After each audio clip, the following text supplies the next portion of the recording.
एक ऐसी दुनिया है जहाँ पर सिर्फ डेमी ह्यूमन और डेमी गॉड रहते हैं और इसी डेमी ह्यूमन के दुनिया के एक छोटे से गांव के तालाब में एक बहुत ही खतरनाक और जहरीला मॉन्स्टर अचानक से आ गया है और इस जहरीले मॉन्स्टर के कारण इस तालाब का पानी जहरीला हो रहा है और कुछ लोग तो अनजाने में इस तालाब का पानी पीने के कारण उनकी हालत बहुत ज्यादा खराब हो गई है। वही कुछ लोग चिंता में थे कि उनकी पानी पीने के लिए तो बस यही तालाब था और अगर ये तालाब भी नहीं रहा तो वो लोग तो वैसे ही प्यास से मर जाएंगे। तभी यहाँ पर एक बुजुर्ग चूहा आता है जो कि इस गाँव का सरपंच है। वो कहता है कि आज सभी चिंता न करिए, हमने मदद के लिए किसी को बुलाया है और वो जल्दी आता ही होगा। तभी यहाँ पर एक लड़की आती है जो कि इस दुनिया में एक अकेली इंसान है और वहाँ के लोग इस लड़की को देख के थोड़ा सा घबरा रहे थे क्योंकि इस लड़की के सर में ना तो कोई सींग था ना तो कोई कान और कुछ लोग तो इसके बारे में बुरे बुरे बातें भी कर रहे थे, लेकिन वो लड़की उनकी बातों पर ध्यान न दे के कहता है, मेरा नाम है बेली लेब्लैक और मेरे मास्टर सियन लेब्लैक के आदेश के अनुसार मैं आप सभी की मदद करने के लिए आई हूँ यहाँ पर। फिर वो बुजुर्ग चूहा बेली को कहता है कि मुझे बहुत खुशी हुई कि आप यहाँ पर हमारी मदद करने के लिए आई है, आपको बस इस मॉन्स्टर को मार गिराना है। तो बेली अपने कपड़े उतार के पानी में कूद के दौड़ने लग जाती है। तभी वो मॉन्स्टर बेली को पकड़ के पानी के अंदर ले जाती है, लेकिन बेली उस मॉन्स्टर के टेंटिकल को काट के किनारे में आ जाती है। इसके बाद बेली अपने तलवार के पास जाता है और उस तलवार को निकाल के उस तलवार के अंदर से और बेली के अंदर से लाल ऑरा निकलने लग जाता है और बेली इस तलवार को अपने शरीर का हिस्सा समझती है। उसके बाद बेली अपने तलवार को चूम के एक ही बार में उस मॉन्स्टर को खत्म कर देता है और वहाँ पर उस मॉन्स्टर के खून की बारिश होने लग जाता है, लेकिन वो मॉन्स्टर पूरी तरह से मरा नहीं था और अपने टेक्निकल से बेली को पकड़ लेता है। तभी बेली को कुछ होने लगता है और वो मॉन्स्टर टेलीपैथी से कहता है कि मुझे घर जाना है। तो बेली कहता है कि तुम आखिरकार कहाँ से आए हो? तो वो मॉन्स्टर कहता है कि मैं समुद्र से आया हूँ। तो बेली कहता है कि तुम आखिरकार समुद्र ना जाके यहाँ पर क्यों आई हो? तो वो मॉन्स्टर कहता है, मैं यहाँ पर अपने बीज फैलाने के लिए आया हूँ और जब तक मैं यहाँ पर अपने बीज फैला नहीं देता तो तब मैं यहाँ से नहीं जा सकता हूँ। ये बात सुनकर बेली ऐसे हो जाता है, लेकिन बेली इसमें उसकी कोई भी मदद नहीं कर सकता है। तो बेली उससे माफी मांगते हुए उसे खत्म कर देता है। थोड़ी देर बाद वो बुजुर्ग जो बेली को कहता है कि तुमने इस मॉन्स्टर को मार के हमें एक बहुत ही बड़ी मुसीबत से बचा लिया, इसके लिए शुक्रिया। अब तुम बेफिक्र अपने घर जाओ, हम तुम्हारा इनाम तुम्हारे घर तक पहुंचा देंगे। इसके बाद बेली उस गाँव से निकल आती है और उस गाँव से निकलने से पहले बेली अपने साथ उस मॉन्स्टर का एक बीज ले आई और उस बीज को देख के बेली कहती है, मुझे लगता है कि तुम अपनी प्रजाति का आखिरी बीज हो। ये कहते ही बेली उस बीज को नदी में बहा देती है ताकि वो बीज दोबारा खिल सके। थोड़ी देर बाद बेली अपने घर तक पहुंच चुकी थी और घर के अंदर घुसते ही बेली अपने मास्टर को पत्थरों से आग जलाते हुए देखती है। तो बेली अपने मास्टर को कहता है कि ऐसे पत्थरों को रगड़ने की बजाय अब अपने फायर मैजिक का यूज क्यों नहीं करते हो? लेकिन सियन बेली की बातों पर ध्यान नहीं देता और अपने पत्थरों को रगड़ने लगता है। तो बेली भी कुछ न कहे कि उस मॉन्स्टर का टेंटिकल बाहर निकल के कहता है, ये उस मॉन्स्टर का टेंटिकल है जिसे मैं मारने के लिए गई थी। मुझे लगा था कि ये टेस्टी होगा, इसलिए आज रात के खाने के लिए मैं इसे ले आई। फिर कुछ टाइम बाद बेली उस टेंटिकल को पका के खाने के टेबल में रख देती है और सियन उस टेंटिकल को खाना शुरू कर देता है। वही बेली कहती है, मुझे लगता है कि मेरी जगह आप उस मॉन्स्टर को मारने के लिए जा सकते थे। मेरे वहाँ पर जाने के कारण वहाँ के लोग मुझे देख के काफी ज्यादा घबरा रहे थे। मेरी बात ध्यान से सुनो बेली, मैं एक टीचर हूँ और मेरा काम है लोगों को स्किल सिखाना, ना कि लड़ाई करना। ये बात तो ठीक है, लेकिन शायद हमें ये जगह छोड़ के यहाँ से जल्दी जाना चाहिए, वरना कभी न कभी तो इंसासियस के सेना को मेरे बारे में पता चल के मुझे उठा के ले जाएंगे और मेरे ऊपर डिस्कस करने लगेंगे। सियन कहता है कि तुम कह रहे हो कि हम इस जगह छोड़ के कहीं और शिफ्ट हो जाए। वैसे इस दुनिया में बहुत से ऐसे जगह है जहाँ पर हम नहीं गए हैं और हम कल्पना भी नहीं कर सकते कि उन सब जगह पे क्या क्या चीज हो सकता है। ये बात सुनकर बेली कहती है कि उन सब जगह पे मेरे जैसे लोग हो सकते हैं, जिसपे सियन कहते हैं, मैं तुम्हें झूठ बोल के दिलासा नहीं दूंगा, लेकिन मैं ये कह सकता हूँ कि तुम्हारे जैसे लोग इस दुनिया में 1% शायद हो सकते हैं, लेकिन मैं ये नहीं कह सकता हूँ कि अभी वो लोग कहाँ पर होंगे। 1% ये तो बहुत ही ज्यादा कम है। तो फिर अब मुझे क्या करना चाहिए मास्टर? तुम्हारा मास्टर होने के नाते मैं तुम्हें सलाह देना चाहूंगा कि तुम्हें सफर पर निकल के दुनिया घूमना चाहिए, लेकिन तुम्हें इस बात का ध्यान रखना पड़ेगा कि सफर पर तुम्हें बहुत से अच्छे लोग और बहुत से बुरे लोग भी मिलेंगे, इसलिए सोच समझ के फैसला लेना। थोड़ी देर बाद बेली अपने कमरे में सोच रही थी कि अब उसे क्या करना चाहिए और क्या नहीं। तभी उसका तलवार चमकने लग जाता है और जैसे इस तलवार को छूती है उसे अपना पास्ट याद आ जाता है कि किस तरह सभी लोग बातें कर रहे थे कि ये लड़की क्रिस्टल के अंदर से पैदा हुई और ये लड़की आम लोगों की तरह है भी नहीं, इसलिए सभी लोग बेली को आने वाली मुसीबत की वजह समझने लगे और सभी बेली को सभी लोग एकदम नर्टे की तरह ट्रीट कर रहे थे। और बेली भागते भागते एक कैसल के अंदर चली आती और बेली को अब समझ नहीं आ रहा था कि वो अब क्या करे। तभी बेली एक कमरे के अंदर जाती और उसे दिखती है कि एक तलवार जंजीर से बंधी हुई है। तो बेली उस तलवार के पास जाके जैसे उस तलवार को छूती है वो तलवार चमकने लग जाता है और उस तलवार की जंजीरें भी खुल के बेली के हाथ में वो तलवार आ जाती है। फिर बेली उस तलवार को लेके कैसल से भाग जाती है। प्रेजेंट में बेली अपने मास्टर को कहती है कि मास्टर, मैंने फैसला कर लिया कि मैं सफर पर निकलूंगी। तो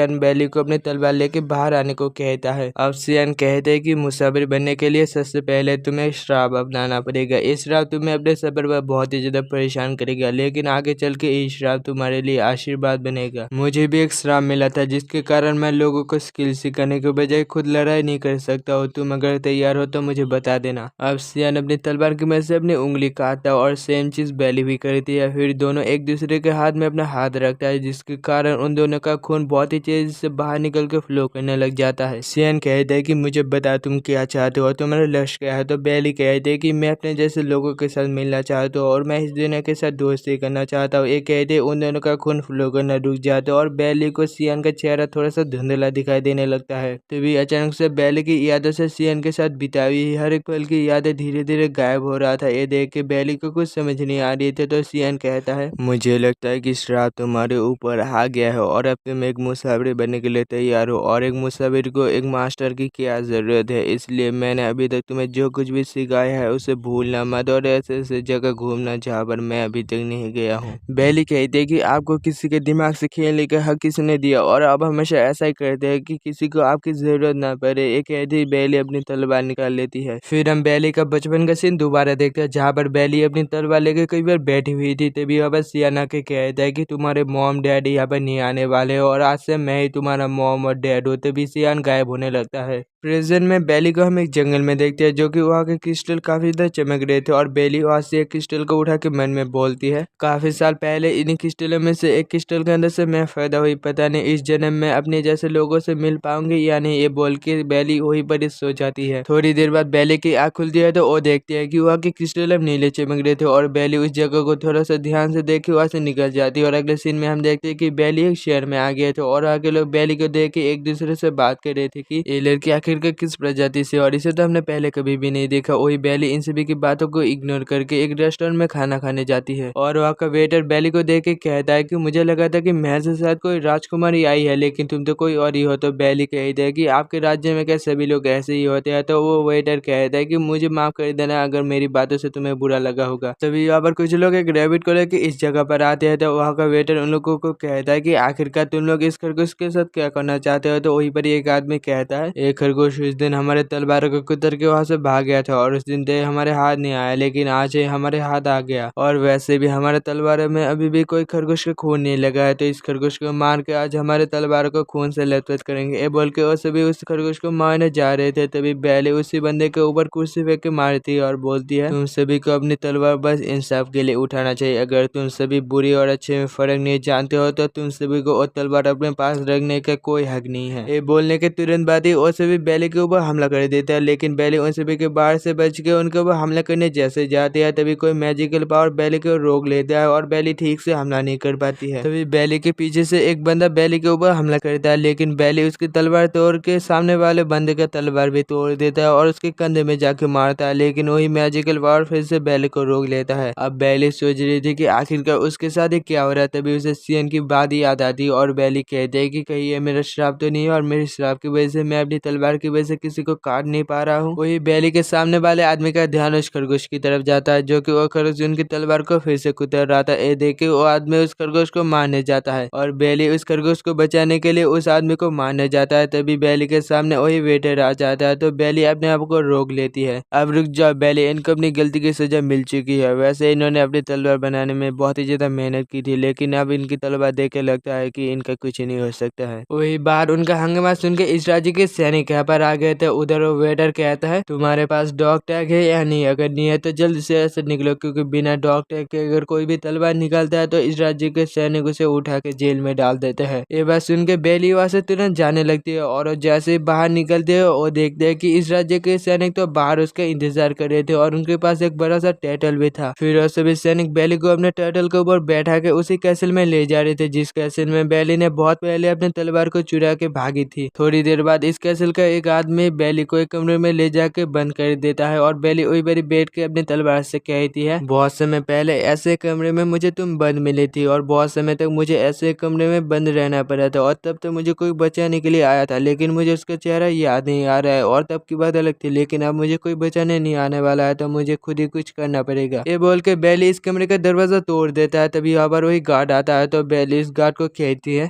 आपका ये दरवाजा तोड़ने के लिए मुझे माफ कर दीजिए। वैसे क्या आप मेरे लिए काम कर सकते हैं? क्या आप मेरे लिए एक ड्राग नाम का कॉलेज यहाँ पर बुला सकते हैं? मान लीजिए कि हम दोनों का मास्टर एक ही है। इसके बाद हम एक बहुत ही आलीशान घर को देखते हैं, जो कि इसी घर के कमरे में बैली एक आदमी का शुक्रिया अदा करती है, और ये आदमी वही है जिसका जिक्र बैली पहले कर रही थी। डार्क बैली कहती है, मेरी वजह से तुम्हें परेशानी हुई, इसके लिए माफ कर देना, और तुमने जो मुझे जेल से छुड़ाया है इसके लिए शुक्रिया। और ये बात सुन के डार्क कहता है, कोई बात नहीं, तुम्हारे मास्टर ने मुझे तुम्हारा अच्छे से ध्यान रखने को कहा था, तो इतना तो बनता है। ये लो एक टॉक टैग, इस पर अपना नाम लिख लो। फिर बैली उस टॉक टैग को अच्छी तरह से देखती है और कहती है कि इसके लिए शुक्रिया, लेकिन मैं इसे नहीं ले पाऊंगी क्योंकि मैं एक मुसाफिर बनने जा रही हूँ। तो डार्क कहता है, मुझे ये बात पता है, लेकिन तुम तब तक एक मुसाफिर नहीं बन सकती हो जब तक तुम राजा के साथ एक कॉन्ट्रैक्ट पूरा ना कर लो। तुम्हें इस राज्य पर रह के कुछ समय तक राजा की सेवा करना पड़ेगा। बैली कहते है कि ये बात तो मुझे पता ही नहीं थी, ऐसी बात है तो मैं इसे लेती हूँ, तुम्हारा दोबारा शुक्रिया। तभी बैली के नीचे वही खरगोश आके बैली का कुर्सी को कुतर रहा था, तो बैली उस खरगोश के पास जाके कहती है कि मैंने तुम्हें बचाया था, तो इसलिए तुम मेरे पीछे पीछे यहाँ तक आ गई। ओ, तो फिर यही और प्रसाद की जड़ है जिसकी वजह से वगैरह खराब हुआ। मुझे लगता है कि एक खरगोश तुम्हें पसंद करता है, क्यों ना तुम इसे अपने पास से रख लो। फिर अगले दिन डार्क बैली को लेकर राजा के पास जा रहा था। वही बैली सोच रही थी कि आखिरकार डार्क मुझे कहाँ पे ले जा रहा था। तभी बैली के कानों में एक आवाज आती है जो कि कहता है, राजा का मनोरंजन दिल से करो और राजा का सम्मान करो। अगर राजा खुश होगा तो भगवान भी अपने आप खुश हो जाएगा। इसी तरह तुम्हारे सब्र का द्वार खुलेगा। थोड़ी देर बाद हम एक बहुत ही बड़े पेड़ को देखते हैं जिसका नाम इंद्रासिल होता है, और सभी लोग इस पेड़ को ही भगवान मानते हैं। और इस राज्य के राजा का शरीर इस पेड़ में ही बहुत समय पहले कई बार खो गया था, जिसके कारण इस राज्य के राजा इसी पेड़ के साथ ही रहता है। और इस राजा का दो चेहरे, एक का नाम टॉप डॉग और एक का नाम अंडर डॉग। अब राजा कहता है कि मुझे लगता है कि तुम इस राज्य से नहीं हो, इसी कारण से तुम इतने बदतमीज हो। ये बात सुनकर डार्क बैली को घुटने के बल बैठने को कहती है, तो बैली भी घुटने के बल बैठ जाती है। राजा कहता है कि मुझे बता, कॉन्ट्रैक्ट बनाने के लिए कौन यहाँ पर आया है? डार्क कहता है कि ये लड़की आपके साथ कॉन्ट्रैक्ट बनाने के लिए आई है, और ये लड़की मशहूर तलवारबाज सियान लेब्लैक की स्टूडेंट है, और इसका नाम बैली लेब्लैक है। राजा कहता है कि तुम्हारा मकसद क्या है और तुम क्या चाहती हो? तो बैली कहती है कि मैं अपने जैसे लोगों के साथ मिलना चाहता हूँ, और मैं जानना चाहता हूँ कि मैं कहाँ से आई हूँ, वरना मैं इस दुनिया में अकेली पड़ जाऊंगी। राजा कहता है, ठीक है, हम तुम्हारे साथ कॉन्ट्रैक्ट बनाएंगे, लेकिन उससे पहले हम तुम्हारी एक परीक्षा लेंगे। अगर उसमें तुम पास हो जाते हो तो तुम हमारे साथ कॉन्ट्रैक्ट बना सकते हो। और वो परीक्षा क्या है? तुम्हें हमारे चुने हुए एक सॉलिस के साथ मुकाबला करना पड़ेगा, और उसे तुम जानते हो, बचपन में तुमने उसकी तलवार तोड़ी थी, और अब तुम उसके साथ लड़कर अगर जीत पाते हो तो तुम हमारे साथ कॉन्ट्रैक्ट बनाने के लिए लायक समझे जाओगे। फिर अगले सीन में हम सियान लेब्लैक को देखते हैं, जो कि एक लेडी के पास अपनी तलवार ठीक करने आया था, और वो लेडी सियान को कहते हैं कि तुमसे दोबारा मिलके बहुत खुशी हुई, तो बताओ तुम्हारा स्टूडेंट क्या तुम्हारे उम्मीदों पर खरा उतरी या नहीं? तो सियान कहता है,